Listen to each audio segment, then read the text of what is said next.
Baik, selamat pagi anak-anak yang saya kasih kelas khususnya kelas 12 IPS 1 sampai dengan IPS 4. Hari ini kita memulai pembelajaran kita lagi.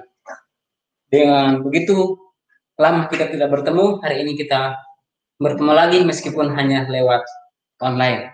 Di kelas 12 hari ini tanpa Anda sadari semua, kita sudah berjumpa kembali di pembelajaran sosiologi. Pembelajaran sosiologi di kelas 12 hari ini kita akan membahasnya ada 3 bab pembelajaran. Di bab pertama hari ini kita sama-sama akan membahas tentang perubahan sosial. Ketika Anda mendengar kata atau kalimat perubahan sosial yang ada di benak Anda semua, apa sih perubahan sosial? Ketika Anda mendengar kata perubahan sosial, pasti di bayangan Anda semua pasti tidak akan pernah um, tidak akan pernah lupa dengan yang namanya perubahan sosial. Nah, perubahan sosial, pakai contoh, misalkan sekarang ini Anda hanya berada di rumah, sedangkan Pak berada di sekolah. Anda hanya berhadapan dengan laptop Anda, atau notebook Anda, atau gadget Anda, HP Anda, ataukah dengan berbagai macam tampilan yang ada di depan Anda. Nah, itu salah satu contoh perubahan sosial. Nah, kalau begitu, perubahan sosial apa? Mari kita lihat pengertian perubahan sosial menurut beberapa ahli. Yang pertama, namanya Selo Semarjan pada tahun 1928. Apa sih perubahan sosial menurut Selo Semarjan? Menurut Selo Semarjan, perubahan sosial adalah perubahan yang terjadi pada lembaga-lembaga sosial. Perubahan sosial terjadi pada lembaga-lembaga sosial. Yang ditekankan oleh Selo Semarjan adalah lembaga-lembaga sosial. Lembaga-lembaga sosial yang berubah, misalkan Pak kasih salah satu contoh di bidang pendidikan. Salah satu lembaga yang mengalami perubahan di bidang pendidikan. Di tahun 2006 yang lalu, di bidang pendidikan ada yang namanya kurikulum, di 2006 ada yang namanya KTSP, atau kurikulum tingkat satuan pendidikan. Tapi seiring berkembangnya zaman, di tahun 2013 kurikulum mengalami perubahan ke kurikulum K13 atau kurikulum 2013. Itu perubahan sosial menurut menurut Selo Semarjan yang hanya terjadi pada lembaga-lembaga sosial, dalam hal ini di bidang pendidikan. Itu ahli yang pertama. Ahli yang kedua namanya Kingsley Davis pada tahun 1960. Menurut Kingsley Davis, perubahan sosial itu perubahan yang terjadi hanya pada struktur dan fungsi di dalam masyarakat. Kalau bicara tentang struktur, berarti kita bicara tentang tatanan atau susunan dalam kehidupan masyarakat. Nah, kalau kita bicara tentang fungsi, berarti kita bicara tentang peran. Kalau tadi Selo Semarjan mengatakan bahwa perubahan yang terjadi pada lembaga-lembaga sosial.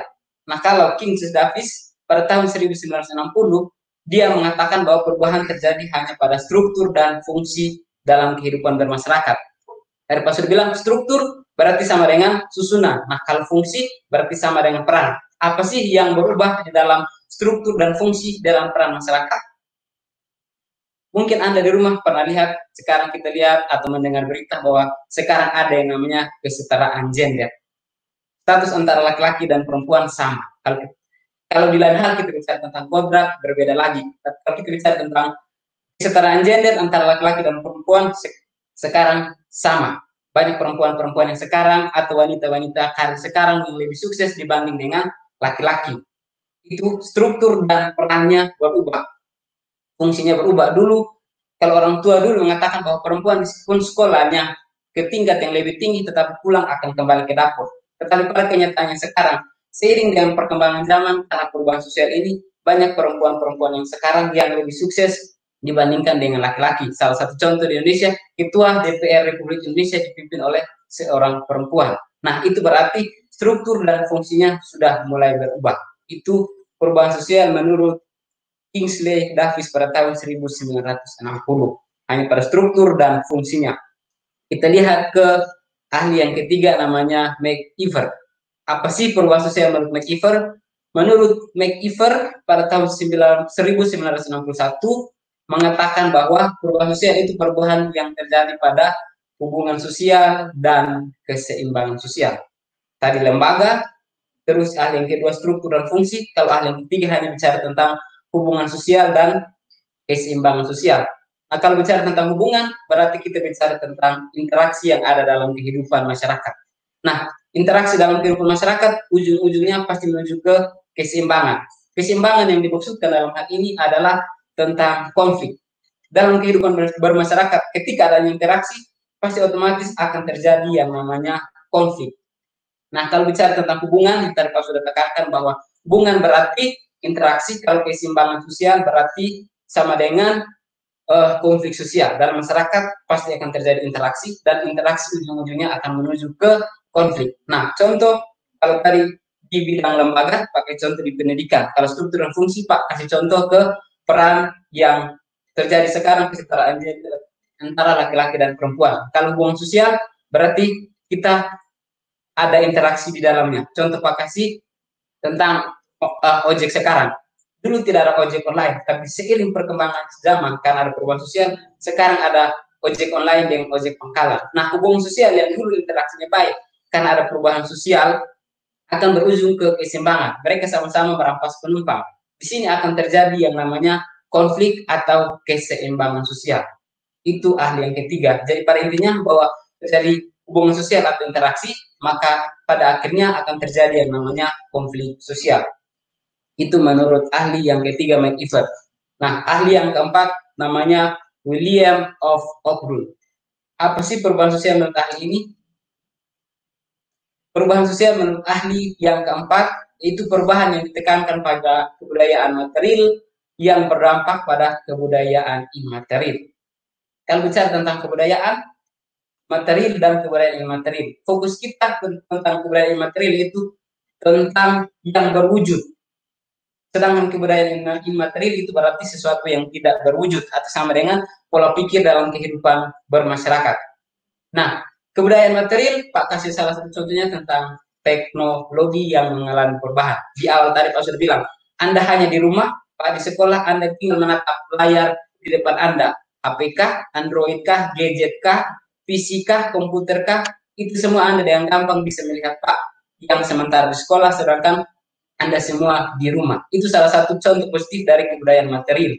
Itu yang berwujud. Nah, dampaknya adalah kebudayaan material. Begitu canggihnya teknologi sekarang, karena kebudayaan material bergantung dengan pola pikir manusia, maka kebudayaan imaterial sudah mulai bergeser. Manusia atau masyarakat hanya pengen yang instan saja. Itu salah satu dampak negatif dari kebudayaan atau perubahan sosial, dalam hal ini kebudayaan imaterial. Itu 4 pengertian perubahan sosial menurut para ahli. Sebenarnya masih banyak ada pengertian lagi, tetapi Pak hanya membagikan 4 contoh pengertian tentang perubahan sosial. Itu materi kita tentang perubahan sosial. Nah, materi kita yang berikut, kita akan bicara tentang ciri-ciri perubahan sosial. Ciri-cirinya apa sih perubahan sosial itu? Ciri-ciri pertama itu tidak ada masyarakat yang stagnan. Stagnan yang dimaksudkan dalam ini tidak stabil. Masyarakat pada umumnya adalah manusia tidak pernah puas dengan apa yang dia inginkan atau dia miliki. Jadi masyarakat akan selalu berubah mengikuti perubahan. Perubahan terjadi, masyarakat akan mengikuti. Itu dalam artian masyarakat tidak ada yang stagnan. Karena perubahan, manusia tetap mengikuti. Pada dasarnya manusia itu adalah makhluk sosial yang tidak akan pernah puas dengan apa yang dimilikinya. Misalkan launching HP terbaru. Hari ini launching HP terbaru, misalkan Vivo terbaru. Ataukah iPhone terbaru, ataukah Redmi terbaru. Semua akan beramai-ramai untuk bisa membeli atau mengikuti perkembangan. Jadi masyarakat akan mengikuti perkembangan. Untuk itu ciri-ciri yang pertama bahwa tidak ada masyarakat yang stagnan. Masyarakat akan mengikuti perubahan. Karena pada dasarnya manusia tidak akan pernah puas dengan apa yang dia miliki. Itu ciri-ciri perubahan sosial yang pertama. Nah, ciri-ciri perubahan sosial yang kedua, ciri-ciri yang kedua itu perubahan yang terjadi di masyarakat tidak dapat diisolasikan pada bidang kebendaan atau spiritual saja. Yang tadi masyarakat mengikuti perubahan. Nah, perubahan yang kedua dia punya ciri-ciri tidak dapat diisolasikan. Dalam artian perubahan tidak hanya tertutup pada suatu bidang benda atau bidang spiritual saja, tetapi dalam semua bidang akan mengalami perubahan. Tadi Pak contoh di lembaga pendidikan mengalami perubahan, mungkin di lembaga ekonomi juga mengalami perubahan. Lembaga sosial, politik, ekonomi semua mengalami yang namanya perubahan. Jadi ciri-ciri perubahan kedua itu tidak hanya tertutup pada bidang kebendaan atau spiritual saja, tetapi semua bidang mengalami yang namanya perubahan. Itu ciri-ciri perubahan sosial yang kedua. Nah, ciri-ciri perubahan sosial yang ketiga adalah perubahan sosial yang cepat biasanya mengakibatkan terjadinya disorganisasi. Apa sih disorganisasi? Disorganisasi itu adalah keadaan tanpa aturan karena adanya perubahan pada lembaga sosial tertentu. Tadi kalau itu yang pertama tidak stagnan berarti manusia mengikuti perubahan. Kalau yang kedua diisolasikan pada bidang kebendaan, jadi semua mengalami perubahan. Yang ketiga, perubahan sosial yang cepat biasanya mengakibatkan terjadinya disorganisasi. Disorganisasi itu suatu keadaan tanpa aturan karena adanya perubahan pada lembaga sosial tertentu. Pakai contoh, sekarang kita ada di masa pandemi virus corona yang dimana kita masuk dalam masa new normal atau masa tatanan baru, di mana semua masyarakat harus mengikuti protokol pemerintahan, harus kemana-mana menggunakan masker, harus kemana-mana mencuci tangan, harus bisa mengikuti protokol kesehatan. Nah, di situ organisasi lembaga kesehatan berubah, maka kita harus mengikuti, masyarakat harus menyesuaikan dengan tatanan dan nilai norma yang berlaku dalam masyarakat. Itu yang dinamakan disorganisasi. Itu ciri-ciri yang ketiga. Ciri-ciri yang keempat, itu perubahan yang terjadi pada lembaga sosial tertentu diikuti dengan perubahan pada lembaga lainnya. Seperti kita lihat ada kurikulum KTSP menuju ke kurikulum K13 atau kurikulum 2013. Nah, itu 4 ciri-ciri perubahan sosial. Ada perubahan yang ciri-ciri pertama, masyarakat tidak pernah stagnan. Yang kedua, perubahan tidak hanya dapat diisolasikan di bidang kebendaan atau spiritual saja, tetapi semua mengalami perubahan. Yang ketiga, perubahan sosial yang cepat biasanya mengakibatkan terjadinya disorganisasi. Yang keempat, satu lembaga berubah, maka akan diikuti oleh lembaga-lembaga lainnya. Itu ciri-ciri perubahan sosial. Nah, materi kita berikut, kita akan bicara tentang bentuk-bentuk perubahan sosial. Tadi pertama kita bicara tentang pengertian, yang kedua kita bicara tentang ciri-ciri, dan yang ketiga kita akan bicara tentang bentuk. Apa sih bentuk dari sebuah perubahan sosial yang ada di masyarakat? Yang pertama, ada bentuk perubahan berdasarkan waktu. Kalau perubahan berdasarkan waktu pun itu dibagi menjadi dua. Yang pertama, perubahan yang terjadi secara lambat atau biasa orang bilang evolusi. Itu perubahan yang terjadi secara lambat. Bentuk perubahan pertama itu perubahan berdasarkan waktu dibagi menjadi dua, ada perubahan lambat, dan yang kedua ada perubahan yang cepat atau evolusi. Lambat evolusi, cepat namanya revolusi. Nah, contoh perubahan yang terjadi secara lambat dalam kehidupan bermasyarakat. Di sini Pak contohkan dalam transaksi ekonomi.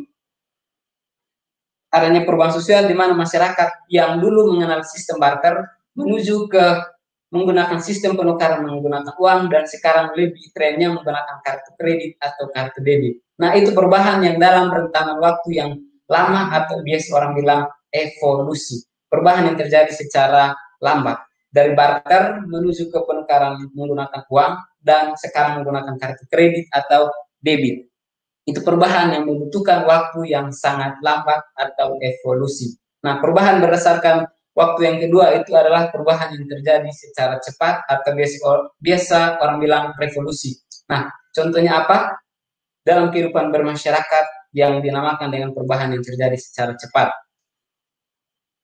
Nah, contohnya di sini ada seorang pelayan restoran dengan melayani para pelanggannya. Perubahan yang begitu terjadi cepat dalam masyarakat, yang dulu manusia menggunakan tenaga manusia, tetapi karena seiring perkembangan zaman, maka sekarang ini tenaga robot atau tenaga mesin menggantikan posisi manusia. Nah, itu salah satu contoh perubahan yang terjadi secara cepat dalam kehidupan bermasyarakat. Manusia digantikan oleh tenaga mesin. Itu salah satu contoh perubahan bentuk sosial berdasarkan waktu. Nah, ada bentuk yang kedua dalam perubahan sosial. Bentuk kedua itu bentuk perubahan berdasarkan pengaruh. Dia memberikan pengaruh. Pengaruh pertama secara kecil dan pengaruh yang kedua secara besar. Nah, kalau pengaruh secara kecil, itu pengaruh yang tidak memiliki efek atau dampak yang besar bagi kehidupan masyarakat. Ini contoh perubahan kecil yang terjadi dalam kehidupan bermasyarakat. Nah, kalau kita lihat di situ ada masyarakat Boti yang tidak mau menerima perubahan. Itu sebagian kecil masyarakat yang ada di Boti. Terus di situ ada tampilan gaya-gaya hidup masyarakat atau anak-anak yang tren di zaman sekarang. Tidak semua orang mengikuti perkembangan zaman yang menggunakan pakaian yang sama seperti yang ada di layar Anda semua. Dan semua tergantung ke dia menerima atau menolak. Jadi perubahan yang memiliki efek atau dampak yang kecil. Masyarakat Boti dengan kebudayaannya dia tetap tidak mau menerima perubahan yang masuk ke sana. Mereka tetap menggunakan pakaian motif. Sedangkan kita sekarang karena hidup di generasi 4.0, semua perubahan kita ikuti. Pakaiannya hampir tidak sopan seperti yang ada di gambar. Itu salah satu perubahan kecil dalam hal ini di mode pakaian yang kita gunakan dalam kehidupan setiap hari. Itu perubahan berdasarkan pengaruh. Yang pertama kecil, yang kedua ada besar. Nah, contoh perubahan besar apa dalam kehidupan bermasyarakat? Kalau perubahan besar itu perubahan yang memiliki efek atau dampak yang sangat berbiasa bagi masyarakat. Kalau perubahan kecil tidak memiliki efek yang berarti bagi masyarakat. Kalau perubahan besar dia memiliki efek atau dampak yang sangat besar dalam kehidupan masyarakat. Itu di situ Pak tampilkan ada sebuah gambar di mana dari Orde Lama menuju ke Orde Baru. Yang seperti kita tahu bahwa Soekarno digantikan oleh Soeharto. Itu suatu perubahan yang sangat besar dalam kehidupan masyarakat. Itu contoh bentuk perubahan berdasarkan pengaruh, ada pengaruh kecil dan pengaruh besar. Kalau kecil tidak memiliki efek yang sangat berarti, kalau pengaruh besar memiliki efek atau dampak yang sangat berarti. Itu contoh perubahan sosial, bentuk perubahan berdasarkan pengaruh. Bentuk yang ketiga adalah perubahan berdasarkan arah perkembangan. Kalau tadi perubahan kecil ada perubahan besar, terus perubahan berdasarkan arah perkembangan pun dibagi menjadi dua, yaitu progres dan regres. Kalau progres berarti ke arah kemajuan, kalau regres berarti ke arah kemunduran. Nah, perubahan yang mengalami kemajuan, salah satu contohnya itu listrik masuk ke desa. Itu adalah perubahan ke arah kemajuan. Yang dulu masyarakat hanya menggunakan pelita, tetapi seiring perkembangan zaman, masyarakat bisa menikmati yang namanya listrik. Itu perubahan ke arah kemajuan atau orang biasa bilang progres. Nah, perubahan berdasarkan arah perkembangan kedua ada regres. Ada progres maju berarti ada regres, regres berarti mundur. Nah, perubahan yang mundur contohnya apa dalam kehidupan bermasyarakat? Nah, contohnya ada cybercrime. Zaman yang semakin hari semakin modern, banyak orang yang melakukan kejahatan di dunia maya atau biasa orang bilang cybercrime. Nah, itu perubahan yang ke arah kemunduran bukan ke arah kemajuan. Sampai di sini kita sudah mengikuti ada 3 bentuk perubahan sosial. Yang bentuk keempat adalah kita menuju ke bentuk perubahan berdasarkan sudut pandang. Berdasarkan sudut pandang pun dibagi menjadi 2. Yang pertama dikehendaki, yang kedua tidak dikehendaki. Yang dikehendaki dalam sisi positifnya, kalau tidak dikehendaki dalam sisi negatifnya. Contoh dalam kehidupan bermasyarakat. Di era modern sekarang, seiring perkembangannya zaman juga, pemerintah lewat suatu program pemerintahan, dia menyalurkan sebuah kartu yang berjudul Kartu Indonesia Pintar. Nah, itu suatu perubahan yang dikehendaki oleh pemerintah dalam hal ini. Memberikan bantuan kepada mereka yang kurang mampu dengan memberikan Kartu Indonesia Pintar. Atau mungkin kartu Indonesia Sejahtera atau kartu program keluarga harapan. Jadi ini direncanakan atau dikehendaki oleh pemerintahan. Nah, itu suatu perubahan berdasarkan sudut pandang yang dikehendaki atau dalam sisi positifnya. Nah, kalau yang tidak dikehendaki dalam sisi negatifnya, contohnya di sini ada pemutusan hubungan kerja atau menuju ke pengangguran. Tidak semua orang yang menginginkan untuk kehilangan pekerjaannya atau PHK. Semua orang ingin bekerja. Itu salah satu perubahan yang tidak dikehendaki oleh siapapun dia, termasuk Pak, karena ketika pemutusan hubungan kerja maka akan terjadi yang namanya pengangguran. Nah, itu salah satu contoh perubahan yang tidak pernah dikehendaki oleh siapapun. Itu bentuk perubahan berdasarkan sudut pandang. Nah, yang terakhir kita akan bicara tentang bentuk perubahan berdasarkan struktur dan proses dalam kehidupan bermasyarakat. Yang pertama itu perubahan berdasarkan struktur, yang kedua perubahan berdasarkan prosesnya. Hanya strukturnya berubah, terus hanya prosesnya yang berubah. Contoh dalam kehidupan masyarakat itu seperti kita ketahui bahwa yang dulu terjadi di Prancis, mereka mengenal sistem hanya pada kerajaan. Tetapi seiring berkembangannya zaman, kan ada perubahan sosial ini, maka mereka menuju ke proses pemerintahan presidensial atau proses pemerintahan presidensial. Itu hanya terjadi pada struktur pemerintahannya saja. Yang dulu hanya kerajaan, tetapi sekarang menggunakan sistem pemerintahan presidensial atau presidensial. Itu perubahan yang terjadi berdasarkan struktur dan prosesnya. Nah, perubahan yang berdasarkan proses kembali lagi ke KTSP tadi. Dari 2006 menuju ke 2013. Dengan berjalannya waktu, pemerintah dalam hal ini di bidang pendidikan melakukan proses hingga menuju ke kurikulum 2013. Demikian materi singkat yang bisa Pak sampaikan. Selamat pagi dan salam.